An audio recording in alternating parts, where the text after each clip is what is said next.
चांद की ख्वाहिश। एक बार की बात है, एक छोटे से गांव में एक गरीब किसान रामू रहता था।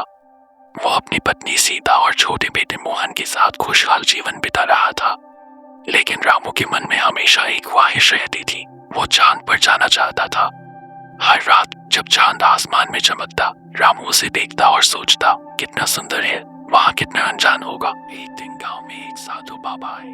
उन्होंने कहा, जो अपनी ख्वाहिश को दिल से चाहता है वो उसे पा सकता है। रामू ने हिम्मत जुटाई और साधु से कहा, मैं चांद पर जाना चाहता हूँ। साधु ने मुस्कुराते हुए कहा, तुम्हें एक खास पौधा उगाना होगा। जब वो फूल देगा तब तुम अपनी ख्वाहिश पूरी कर सकोगे। रामू ने तय किया कि वो हर दिन उस पौधे की देखभाल करेगा। दिन बीतते गए और रामू ने पौधे को प्यार और मेहनत से सींचा। एक दिन उसने देखा कि पौधे पर एक अद्भुत फूल खिला है जो चांद की रोशनी में चमक रहा था। जब उसने फूल को छुआ तो अचानक एक तेज रोशनी चारों ओर फैल गई और रामू ने खुद को चांद की सतह पर पाया।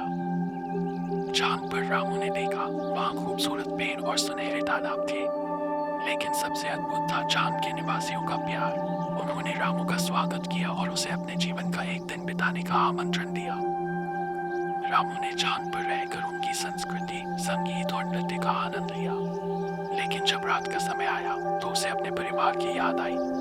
उसने सोचा, क्या फायदा इस खूबसूरत दुनिया का अगर मैं अपने प्रियजनों के साथ नहीं हूँ। वो तुरंत फूल को फिर से छूता है और अपनी धरती पर लौट आता है। जब वो वापस आया तो उसने समझा कि सच्ची खुशी बाहरी जगहों में नहीं बल्कि अपने परिवार और प्यार में है।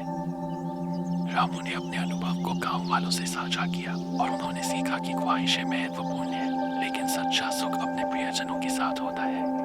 उस दिन के बाद रामू ने अपने जीवन को अपने परिवार के साथ बिताने का निर्णय लिया और गांव में एक नया आनंद फैल गया। कहानी का संदेश ये है कि बाहरी ख्वाहिशों से ज्यादा जरूरी है अपने प्रियजनों के साथ बिताया हुआ समय और उनके साथ प्यार भरा जीवन।